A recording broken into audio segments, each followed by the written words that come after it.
Quand on parle de suite arithmétique, on parle en fait de suite de nombres qui sont liés par la relation suivante, à savoir ici dans notre exemple, une addition d'une même valeur à chaque fois, à savoir que pour passer 3 à 8, on fait plus 5, de 8 à 13 également, et de 13 à 18 encore une fois.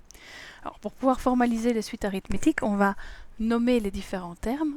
Celui-ci c'est le premier terme de la suite, donc U par défaut, indice 1 pour signaler que c'est le premier rang de la suite. 8, ce sera le deuxième terme, donc il occupe le rang 2, on le notera U2. 13 le troisième rang et 18 le quatrième rang.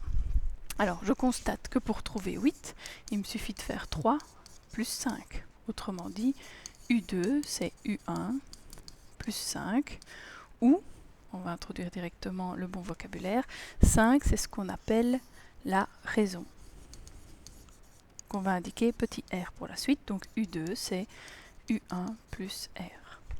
U3, donc 13, 13 c'est 3 plus 5 plus 5, donc U3 c'est U1 plus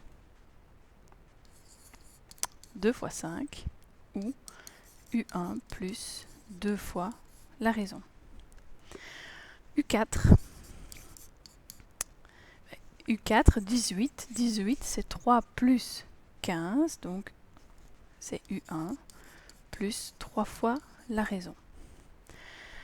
Alors, il existe un lien entre la valeur que je mets chaque fois devant la raison, donc ici sous-entendu 1, 2 et 3, c'est tout simplement le nombre de bons que je dois faire pour me rendre du premier terme au terme en question. Donc pour passer au quatrième, j'ai fait 3 bons. Pour passer au troisième, je n'en ai eu que 2 à faire, et ainsi de suite.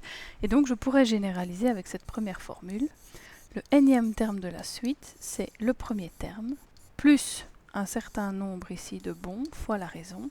Et ce nombre de bons est assez facile à calculer, puisque entre le quatrième et le premier, j'ai 3 sauts à réaliser. Entre le troisième et le premier, je n'en ai que 2, donc j'en ai chaque fois le nombre n moins 1.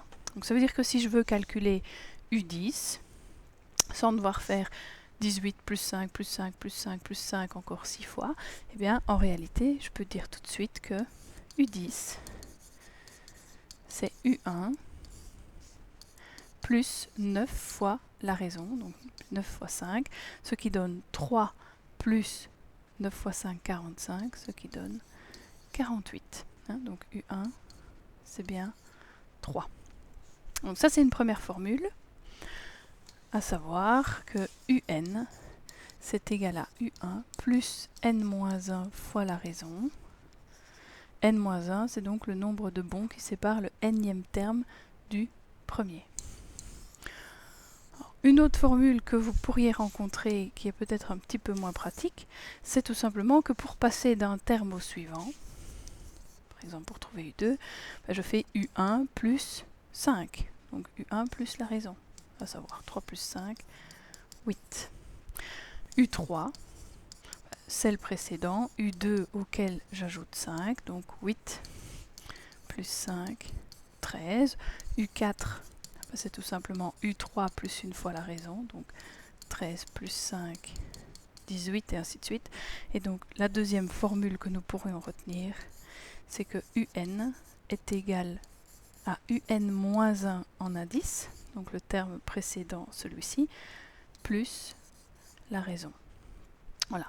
Bon, ça peut s'avérer intéressant dans certains cas, mais a priori, c'est quand même celle ici encadrée en mauve qui s'avérera la plus intéressante des deux, puisqu'elle permet, en connaissant U1, 3 et la raison 5, de déterminer n'importe quel terme de la suite définie ici sous les UN.